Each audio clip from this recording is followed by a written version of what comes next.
Hey, what's up fellas, Mechanic Mode here, another video for my YouTube channel. And today guys, I will show you how to replace the alternator on a 2009 Toyota Highlander, which has a V6 engine and it's a limited model. Alright guys, as you see here, I removed the battery, the air intake air tunnel right here, which is over this one. I did remove also the screw for this one, which is loose right now. I got a radiator, right, upper radiator holder cover. Got the engine cover out. I removed the all the clips and the connector for the engine fan. Connector is right here. I did remove the intake. I did remove the coolant hose. The bracket right here for the AC line. What else I did remove, guys? So in order to remove the alternator, we will need to remove the fan. So right now what I'm going to do, I'm gonna unscrew right here the bolts. One here, and one here. So it's 10 millimeters, and then we have 3 screws. And then after this we're gonna be able to remove the fan.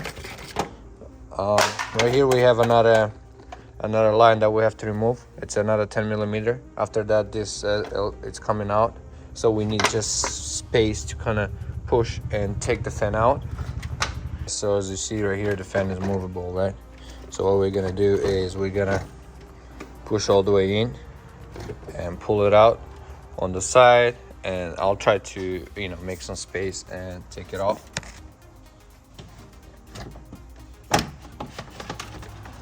Just like that. Just like that. Fan is removed.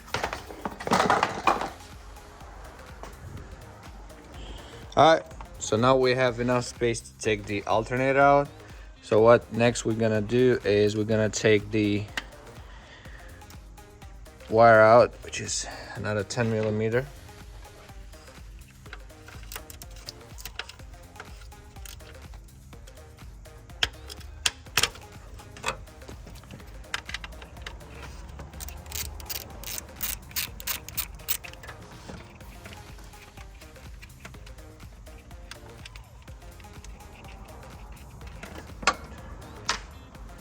Just off. We have a clips right here, a holder. Comes out easy too. You gotta find this right here. Not gonna down, boom, comes out right there. It's off. We have another connector here. I'm gonna find the clip. Clip is right here. That came out, and that's it. Now we have left just to remove the 2 bolts on the side, and then the alternator comes out easy and smooth. Alright guys,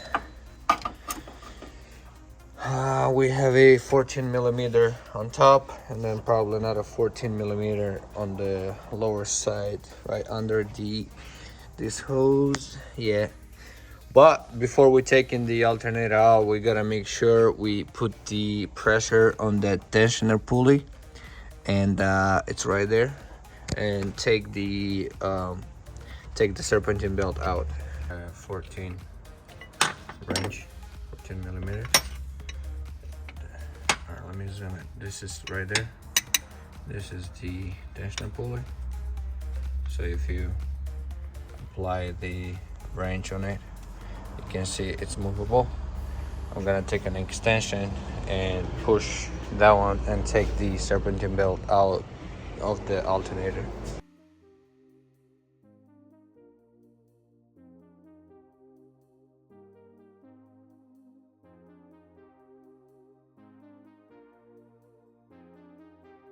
Alright guys, so basically what you need to know when you take this off, many videos on the internet is really complicated because they don't show you properly what to take off when you remove the alternator.